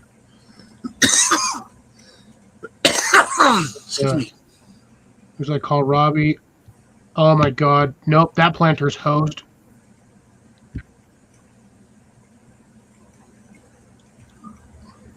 What do you see right here, Jason? Oh, I gotta make it bigger so I can at least see it.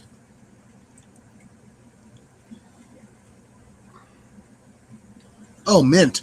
Yep, that whole planter's hosed. Now it's doing mint tea. Yeah, you never did. I'm gonna tell you this right now. Anybody that's ever grown mint knows you do not put mint in a container like this. You'll get mint down here, up here, over here, down on this side, over here. That shit'll be at the top of the planter next year. It'll be up here. But yeah, he's got, looks like peppers on that side. Peppers here maybe. I definitely know that's mint. I mean, you can't not mistake that leaf. Hey, look, that almost looks like Jason's yard. With, by the way, an old school crock pot or cook pot with some plants in it too. This guy's mainly doing like the thick greens. So like kohlrabi, yeah, brassicas. Looks like I think that one's not spinach. That one's a broccoli. I think is that leaf. But again, there's a decent view of the tower planter. This guy's doing herbs and looks like herbs on that one. Carrots. I mean, it's a good sized tower planter. Again, I would not recommend me personally using the wheels because that's just a good way to bust off something. That one does look like it only has 3 wheels. Yeah. So there you go. There's a good view, kind of, sort of how everything comes in the box. It's all just stacked inside of itself, all segmented. So each one of these little baskets that you see here just kind of snap on the next one. And then the worms will just kind of go in and out through the holes and do whatever they got to do. Also gives you the option of aeration. So your soil and worms don't get all stagnant and bleh. Yeah, I think that thing does only have 3 wheels. But do keep in mind, as you get this wet, the soil will compact a little bit. Mm-hmm. That shirt always throws me off. I get so excited I wet my plants. That dude's doing almost nothing but lettuces. You wet his pants? Plants. Yeah, see? I get so excited about gardening that I wet my plants. Yeah. Damn. That comes in a freaking huge box. Oh, yeah, it does. Some assembly is required. Yeah, I wasn't expecting a box that size, though. I thought it kind of just, like, laid into itself a little bit more puzzly-ish. But I mean, technically, I guess probably half of this box is going to be just the base alone. Yeah. And again, there's that, looks like that same garden planter from earlier.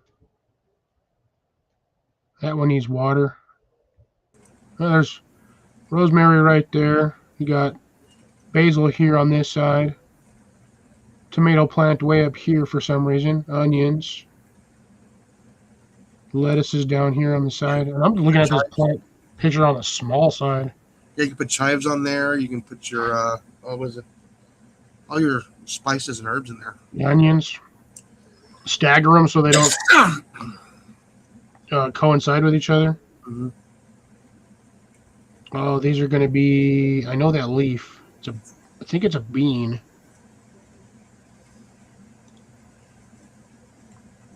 Yeah, two of the exact same pictures. Same planter. Oh, those are vines, so that'll be probably if it. Numbers. Oh, these ones. No, that's I think it's the wrong shaped leaf for a cucumber. Well, I'm That's seeing such a small one.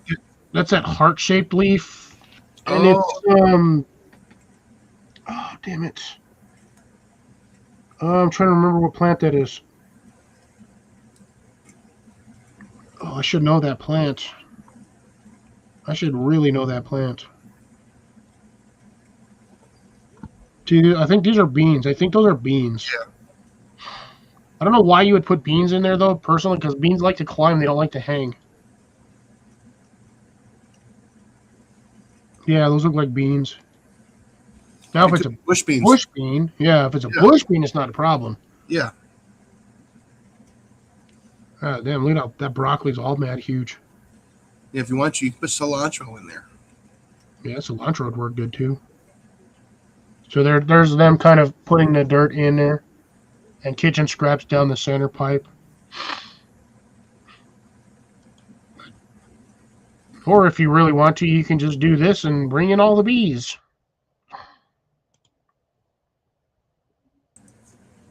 That is a lot of worms in there. Yeah, that is. That's Good size worms too. Yeah, those are some nice red wigglers. Those aren't the night crawlers either. Yeah. That's a good sized tower. I mean, that's a big tower. Basil needs some severe help. Yeah, they got onions. A lot of onions in a lot of those tiers. I mean, Rice is technically, you necessary. can actually have the strawberries take over that whole planter too. Oh yeah, just Yeah. plant them on the top ring. By the end of the season, that whole thing will be filled with strawberries. Because that's almost about the same distance from each section, about how long they usually send out each one of those runner nodes. That's a tomato. I don't know why you would want to put a tomato in there.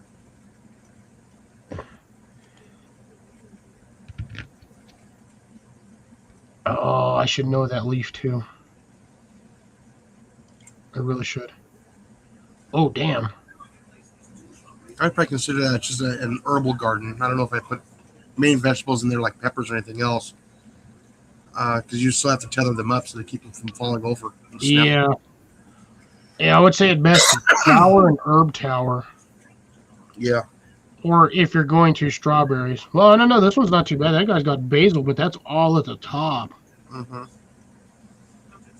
Basil down here. But that's the thing with basil, though. That even if you leave it in there, that'll take over that whole planter. Mm. That looks so sketchy, and I don't know why. It's like somebody's growing something they shouldn't be growing, but they're growing anyway. Leafy green. I mean, you do a lot of microgreens. Oh, definitely. See, and there again. Here's a prime example. You do not have to have that thing stacked full tower. They've only got 3 or 4 rails on that one, and it looks like they also have it on a 55-gallon drum wheelie bin. The casters. Yeah, I'm almost positive that's for like a 55-gallon drum. Yeah. Roll it around the shop easier. That's squash. I don't know about the squash either because that's another one that likes to climb. Yeah. I would kind of almost do a tomato plant, but you're going to have to put a stake staggered up almost every other hole. Yeah, it's just to hold it up. So you can clip it down so it doesn't go anywhere. Yeah, those are the yellow squash. It almost looks like my counter. So I mean, it's not a bad little system setup for those of you who, again, do not have a lot of space. It's an option, but a very expensive option. A very expensive option. An extremely expensive option. Yeah, tomatoes. That you got tomatoes and snow peas. Yeah. I don't know how well those would work together. There's a ton of pictures in here. I actually grew sweet potatoes. I don't know if that was a smart idea. Wait a minute. Hold on a sec. Was that a was a solar tower? Was a solar thingy? Oh, we're going past our 10 o'clock. Oh, are we? Okay. Well, let's get rid of that. Oh, yep. We're at the end of our run, folks. Yep. It's now after 10 o'clock. And do you have anything to say, Cliff? No, just get out there and grow it. Yep. Yeah, let's say we'll catch everybody on the next episode. Don't forget, we have Cliff on Saturday at 7:30 p.m. Mountain Time. And like I said, we'll catch everybody on the next videos. Get out there and slap a rat. Take care, folks.